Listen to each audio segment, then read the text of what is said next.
So, the judge overlooking the FTC versus Microsoft case has finally made her decision, denying the FTC's motion for a preliminary injunction and their attempt to kill the merger with Activision. On Tuesday morning, Judge Corley filed her decision, saying that the FTC has not shown it is likely to succeed on its assertion the combined firm will probably pull Call of Duty from Sony PlayStation, or that its ownership of Activision content will substantially lessen competition in the video game library, subscription, and cloud gaming markets. If you've been following this case since the very beginning, you're probably not very surprised by this outcome, because man, did the FTC just look like a bunch of idiots. Hey Patrick, what am I now?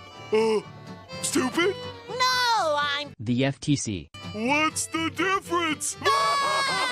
If you remember, around early December of last year, the FTC had sued Microsoft in order to prevent this acquisition from going through, claiming that Microsoft would have the motive to harm competition by doing things like raising the price of Activision games, or degrading the quality of these games on rival consoles, or just making these games exclusive to Xbox altogether. And just a few weeks ago, the FTC vs. Microsoft case went down in a federal court held in San Francisco. This happened because the FTC had filed an emergency motion for a temporary restraining order following rumors that Microsoft was just going to go ahead with the deal anyways and close it as soon as June 16th. So this temporary restraining order made it necessary for a federal court to have a hearing where the FTC would try to argue that a preliminary injunction for Microsoft and Activision would be necessary, which would prompt even further investigation into Microsoft, which would take a couple more months. But the problem is, the deadline for Microsoft to close this deal is July 18th. Which pretty much means that a preliminary injunction would essentially kill this deal, and that the result of this case would pretty much determine whether or not this deal will go through, so the stakes are pretty high. Now, obviously, with the nature of this case, you would think that this case would be a hard-fought battle between two very professional and experienced teams of lawyers, right? Right? It's false. No way. Not this time. We created it. Not this time. No, not this time. It's totally made up. Pure fiction. Well, not really. In fact, this case was actually pretty one-sided, with the FTC really struggling to prove that this deal would be in any way bad for consumers or bad for competition. I listened to the hearings myself, and I had to wake up at like 6 in the morning to get into some of these Zoom calls because there were only like 1,000 people who were able to actually get in and listen to the audio. But I have to say, it was definitely worth it because there were times during this case where I was just laughing my ass off at how dumb the FTC was being. Like, there was a time when Phil Spencer, you know, the head of Xbox, was up at the podium testifying in front of the court when the FTC lawyer asked him, "Hey Phil, can you commit that you won't make Call of Duty an Xbox exclusive?" Yeah. Of course, we're not gonna make it exclusive. That would make absolutely no fucking sense. Actually, we'd lose out on a ton of game sales and a lot of money if we made that decision. So I don't know why you're even asking that question in the first place. Well, what about Diablo, huh? That's an Activision-owned title. Are you gonna commit that you won't make that one exclusive? No, we won't make that exclusive either. I will literally stand here, swear under oath, hand on the Bible, all that shit, that we won't make it exclusive. There's no reason for us to do that. That would make zero fucking sense. Are you sure? Am I sure? What the fuck do you mean, am I sure? What kind of stupid question is that? You know what I'm sure of? I'm sure as hell gonna beat your ass when I get over there, motherfucker.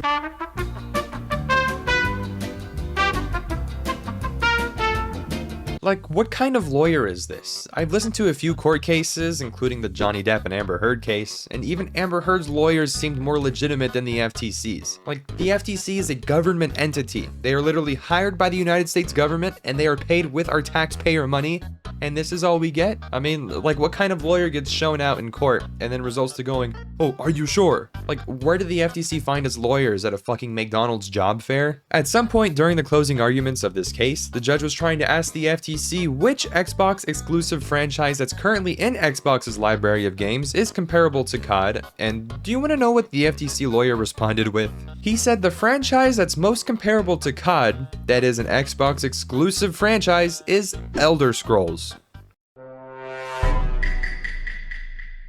You know, the franchise that currently has Skyrim on the PlayStation 4 and Oblivion on the PlayStation 3. Elder Scrolls isn't an Xbox exclusive, and even if it was, it's not even comparable to Call of Duty, since they are vastly different franchises. One is a military simulator with a multiplayer focus and is mostly funded by cosmetics in a battle pass or item shop. And the other one takes place in an open world fantasy land where you slay dragons, interact with NPCs to complete quests, and fight floating balls of fucking ice. These two franchises are pretty far from being comparable. Now, I think that it's important to note that the FTC's big talking point in this case was how Sony as a competitor would be affected by this merger and how Sony would be in trouble if this deal were to go through, which Jim Ryan, the head of PlayStation himself, has tried to argue for a very long time. But another thing that happened during this case was when the FTC's lawyer was talking about how Starfield was made exclusive to Xbox and PC after the Bethesda purchase, and said that during Jim Ryan's testimony, which was just a pre-recorded video because he didn't want to show up to court, Jim Ryan didn't really seem too upset that Starfield was being made exclusive, to which the judge of this case said,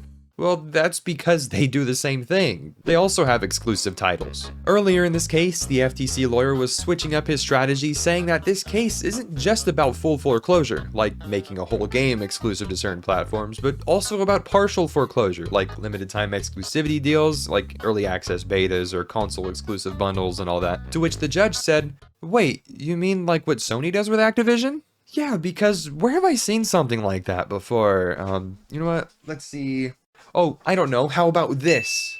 Sony literally had an exclusivity deal with Activision, the same company that they're trying to keep Microsoft from purchasing, that made an early access beta and an exclusive cosmetic bundle exclusive to PlayStation and away from PC and Xbox players. Like, did the FTC just not do their research, or are they just fucking stupid? Because what they're concerned about Microsoft doing is the same exact thing that Sony has been doing for a while now. Speaking of Sony, I just want you to just listen to this next exchange that the FTC had with the judge during the closing arguments of this case. Well, you see, Your Honor, we've all heard about the harm to Sony. Well, it's not the harm to Sony we care about, it's the harm to the consumer. Now, when I heard this exchange, I honestly wasn't that surprised because we all know what all of this has been about ever since the FTC first sued Microsoft to block this merger. It has always been about protecting Sony as the industry leader, and it's always been about Jim Ryan not wanting to have to compete with Xbox and Game Pass. That's it. And the FTC's lawyer slipping up and kind of making it pretty clear that all they care about is how Sony is affected and not how it affects the consumers kind of proves to me at least that this is all we're here for. This is the only reason why this deal hasn't gone through yet, and it's the reason you're seeing this video right now. After all, we wouldn't be here if Sony just let this happen and if the FTC wasn't making a big fucking deal about it in the first place. But moving away from how dumb the FTC's lawyers were and back to the judge's decision, the judge concluded her findings of the case with this statement, where she said, Microsoft's acquisition of Activision has been described as the largest in tech history. It deserves scrutiny. That scrutiny has paid off. Microsoft has committed in writing, in public, and in court to keep Call of Duty on PlayStation for 10 years on parity with Xbox. It made an agreement with Nintendo to bring Call of Duty to Switch, and it entered several agreements to, for the first time, bring Activision's content to several cloud gaming services. This court's responsibility in this case is narrow. It is to decide if, notwithstanding these current circumstances, the merger should be halted, perhaps even terminated, pending resolution of the FTC administrative action. For the reasons explained, the court finds the FTC has not shown a likelihood it will prevail on its claim this particular vertical merger in this specific industry may substantially lessen competition. To the contrary, the record evidence points to more consumer access to Call of Duty and other Activision content. The motion for a preliminary injunction is therefore denied. You can't keep getting away with this! You can't keep getting away with it! So just to round this out, this summary from Judge Corley pretty much reflects my thoughts and the thoughts of most of the people who want this acquisition to go through, which is that the FTC failed to show that this merger would result in a harm to competition in the gaming industry, and that in reality, the evidence on record shows that this merger will be beneficial to the gaming industry since it's only going to allow more people to be able to play Call of Duty and other Activision content following their commitments to having this content available on more platforms. This whole thing isn't about Sony at all.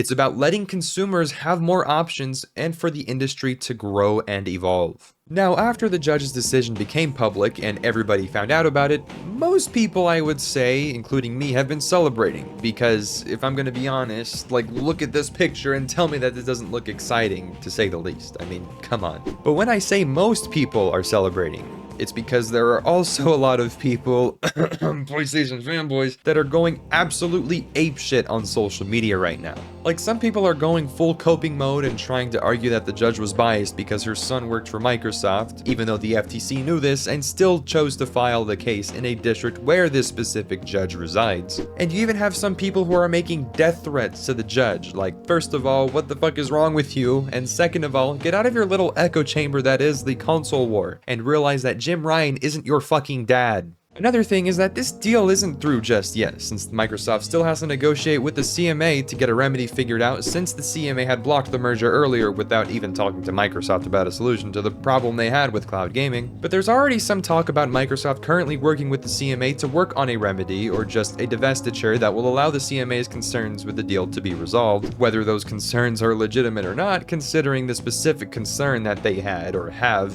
being kind of strange. But Microsoft is going to be working quickly to get everything figured out before the July 18th deadline, so depending on the time this video is released or when you're seeing it, the CMA might have approved the deal, or shit, the acquisition might even be a done deal by now, who knows. But anyways, with that being said, yes, I think the deal is going to go through. I always thought this deal was going to go through, but I just always assumed things would go more smoothly because I didn't think the FTC would be dumb enough to go down this route, because I knew it wouldn't end well for them. But anyways, that's going to be the end of this video. Thank you all for watching. I actually just recently got accepted into the YouTube Partner Program, so thank you guys for your support, it means a lot. I also now have a membership tier, which you can join by using the button below the video, and I will be streaming on YouTube pretty soon, so watch out for that. And as always, make sure to subscribe to see more of my content, hit the like button if you enjoyed, and it's Zombie, signing out.